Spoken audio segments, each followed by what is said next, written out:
Hello and welcome to this evening's Home Sounds event, a celebration of the Swift. Tonight's performance will last approximately 1 hour.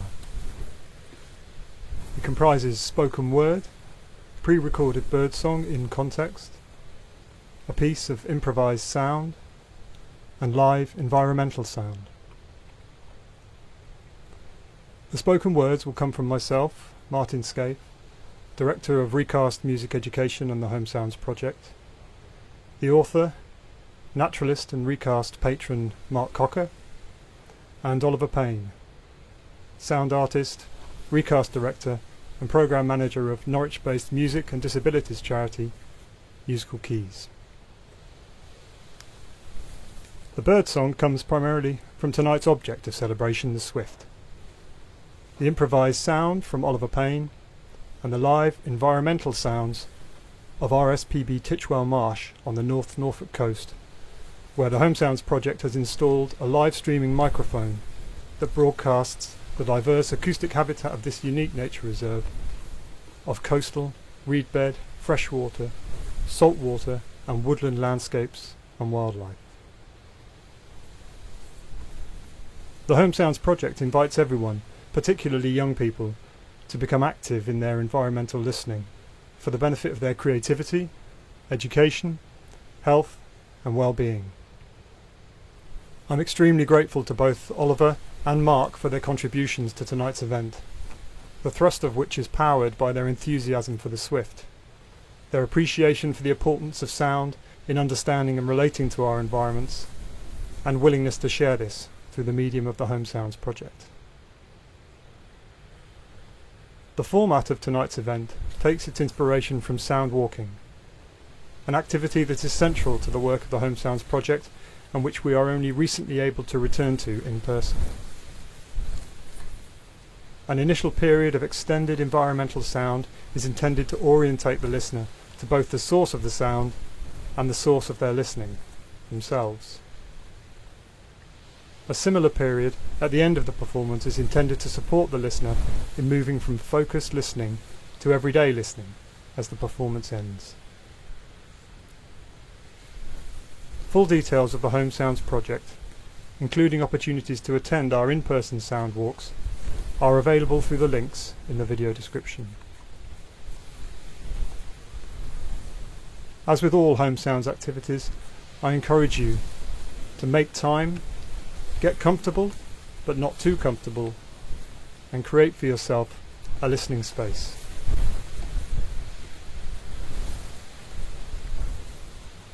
Here's Oliver Payne. Good evening, and thanks for joining us.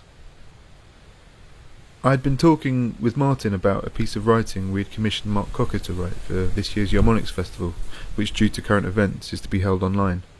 His essay, named Symphony for Turning Earth, describes the remarkable connection of species across the world, that this global community does not obey or even recognise boundaries, that seeing a swift, for example, arriving from Africa, embodies the notion that the Earth is a single place. The swift was mentioned throughout this piece, and it made me think about how symbolic it was for me personally. That this bird, which is only really present in this country for a few months of the year, really is an emblem of British summertime. Now we're into late August and most swifts will have departed by now. I can still clearly imagine their wonderful aerial fluidity, and as a person often focusing on sound over vision, hear their distinct and piercing calls. Mark kindly offered to talk to us more about the swifts and what they mean to him, and we're extremely grateful for his contribution tonight. Of the many things Mark discusses and describes, the call of the swift was not actually mentioned, instead perhaps leaving it to be understood by its use as a sonic tool or an instrument in the context of tonight's performance. I was interested in how the swift's call might be incorporated into a sound performance. The bird's main song exists mainly between 4,000 and 4,500 Hz, with a fainter harmonic at around 8,000 to 9,000 Hz. These pitches are easily perceived but sit a little outside of what humans might deem comfortable listening, for a sustained period of time at least. I started by time stretching the recordings, a cliched approach used by anyone wanting to turn birdsong into music, but with nevertheless pleasing results. The main sounds you'll hear, though, are the birds' calls themselves, modulated in numerous ways, alongside software instruments, controlled by turning the audio recordings of the Swifts into MIDI data. Before my performance and Mark Cocker's interview, you will hear some archival recordings of Swifts. Unfortunately, we don't know the author of these recordings, but we do know they're from a small town on the west coast of Scotland. The event this evening, albeit in celebration of the Swift, is really a reflection of the mission of Home Sounds. It's about listening actively and with meaning. So much can be learnt and understood through listening, particularly to the natural world, and I hope in some small way I can help realise that mission with the sea.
It's interesting. I suppose one of the key things about swifts is many people are confused about swifts. They love them, but actually don't always know what they're looking at. One of the central mysteries of the birds is that they're constantly conflated with swallows and house martins. But they've become a kind of symbol for, partly possibly because of Ted Hughes' poem, in which he defines them as almost indices of the globe. He says when they arrive in May, the globe's still working, and it's as if the reappearance of this bird in an age of uncertainty, when they do finally arrive in May, is an expression of some larger cosmic order that is being fulfilled. And swifts are very similar to swallows and house martins, but are in fact very superficially similar in terms of appearance, and we have house martins going overhead now.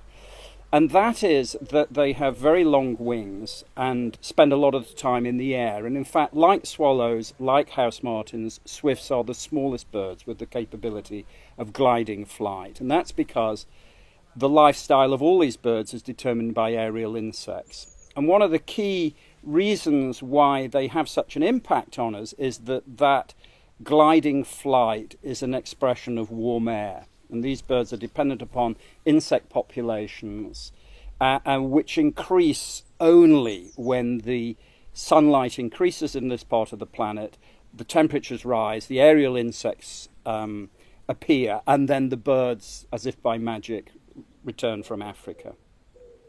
Swifts are, if anything, a more extreme expression, and as I said earlier, are totally different from swallows and house martins. Swallows and house martins are perching birds with songs. They readily perch on poles, on buildings, on wires, on posts, and on the ground. Swifts lead their entire lives in the air. And when a young swift finally throws itself out of the nest at the end of the breeding season in late July, that bird has never flown.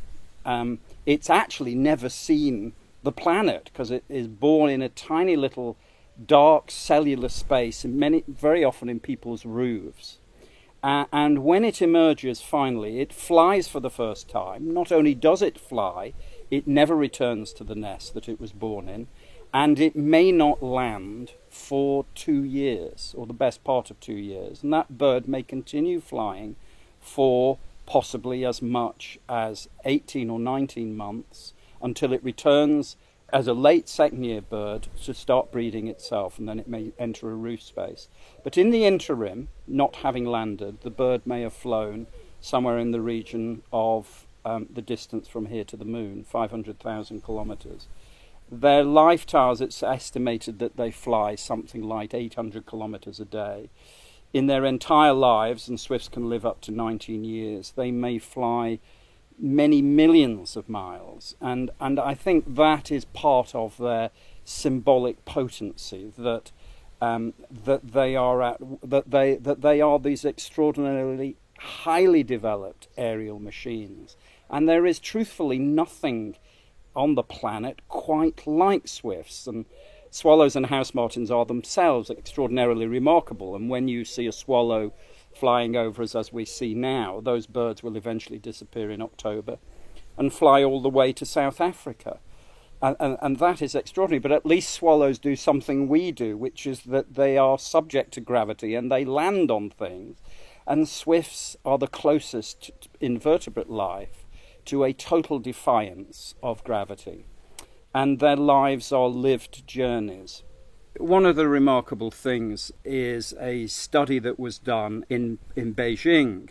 And not only do swifts fly from the very south of Africa to Europe, but they also all return to Africa. And that includes an entire pan-Eurasian population. So the birds of Ballyshannon in Ireland and the birds of Beijing in China all converge in this great hourglass migration that channels them back into Africa. But the birds of Beijing are probably flying the furthest journey of any land bird, if we can call a swift a land bird, and we already agreed it isn't really. It's the largest journey by any land bird on Earth, and it's something like 19,000 kilometers. And they put little tiny geolocators, and this is one of the extraordinary things about swifts. They are as it were, both lived journeys. When we see them, we are seeing something in perpetual motion, but they're also a kind of living mystery, because while we might see them for the few seconds in which they're over our house or over our airspace or over our towns, they pass away from us. We can't follow them. So they're in a sense always englobed in mystery. And to penetrate that mystery, people put on them these tiny little 1 gram geolocators, and they followed almost in real time the journey of the bird on computers when they could download the geolocator. And the extraordinary thing is, these 13 Beijing birds, when they finally were able to track their journeys, they were the most wandering and extraordinary passengers. So we might think in our heads that a swift going from Namibia to Beijing was kind of cut a journey through China, down through Kazakhstan, across Iran, down into Saudi Arabia and across into Ethiopia, and then south into Namibia through Tanzania or something like that. No, not at all. The bird might divagate up into Russia and then go through Uzbekistan and trail down into Iran and Syria and then down into Somalia and then up into the Sahara Desert and then down again. And it is the most extraordinary piece of computer footage I think I know. But the other central thing which I think is magnificent about swifts, I said that they're birds that kind of distill mystery in the natural world, is that bizarrely, this creature that has probably never looked down and even noticed a human being nest above our heads, because this is a bird traditionally of tree holes and holes in cliffs and in sea cliffs and in mountain crags, but spotted about 10,000 years ago that humans made structures that were actually quite similar to their original nest sites. And many birds, many swifts, there are 100 species across the world, have switched from using their natural tree hole and stone sites to human buildings. And so there are extraordinary examples of the walls of Jericho and the Wailing Wall in Jerusalem, which are still used by colonies of swifts and have probably been continuously used by these birds for 3,000 years or more. That colony is, as it were, has been inherited generation through generation for 3,000 years. So they nest very close to us, and I think that's part of the symbolic potency which Hughes captured and which the modern world has kind of awoken to. There are now Swiss societies all the way across Europe and in America, etc., and elsewhere. People are preoccupied with swifts. And I think it's this axis of familiarity, because they use human buildings, and yet also simultaneously completely unknowable. And I think this is part of their appeal, that they use domestic buildings. How I wish that they would use the pantiles above our house. Bizarrely, here's a swift now, guys, just passing over our heads. This is a very late swift. You can see it with a house, Martin. So that was a blessing for our event, that you should have a late swift, and we're now the 16th of August, appear above our heads even as we're speaking. And I think it's this fact that they are, in a curious way, so other than us, so outside of our gravity-bound experience, and yet bizarrely nest and visit among us for this very, very short period. I mean, here we are in mid-August, it's balmy and pleasant, there are flowers still blooming in our garden and butterflies around us and swallows twittering. But swifts are at the very end of their season here. That bird is extremely late. Within a week, you probably won't see more than a single other late migrant swift. And they pass away from us. So we're also temporally, I said they're distillations of all sorts of things, but that distillate is also compressed in terms of time, because we only have them, we like to think of them as our birds, in fact they're nobody's birds, We only have them from May till July. It's a very, very short 3-month season. For 12 weeks of the year, they are a kind of blessing upon our daily lives. And there is one last point I make, like all environmental stories. It's either a good news or it's a bad news story. So often it's the latter, and we've lost about 55% of our swifts in the last 25 years. And I think this effort, this emerging passion for the birds is partly the idea that we could ever conceivably lose them. And I think that our renewed concern for the birds is a really, really healthy thing. And I don't think anything can bring to us the mystery, the refinement, the extraordinary complexity of the entire planet than a swift. And that brings us back to Ted Hughes' fantastic line, that when they appear, it means that the globe's still working. That's why we should fall to our knees and give blessings for swifts.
And just as the squally wind and rain arrive, I would like to again thank Oliver and Mark for their contributions to tonight's celebration, which would also not have been possible without the support of the generous staff at RSPB Titchwell Marsh and everyone involved with the Locus Sonus sound map, through which Home Sounds has been and continues to be broadcasting from sites across Norfolk.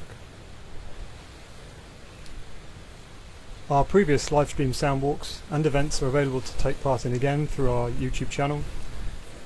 We will also be returning to in-person sound walks over the coming weeks and months, and if you would like to join us on one of those, please see the relevant link in the video description. Thanks again for joining us, and you can continue to listen to the Home Sounds live streaming microphones in Norfolk and many more from around the world through the Locus Sonus sound map.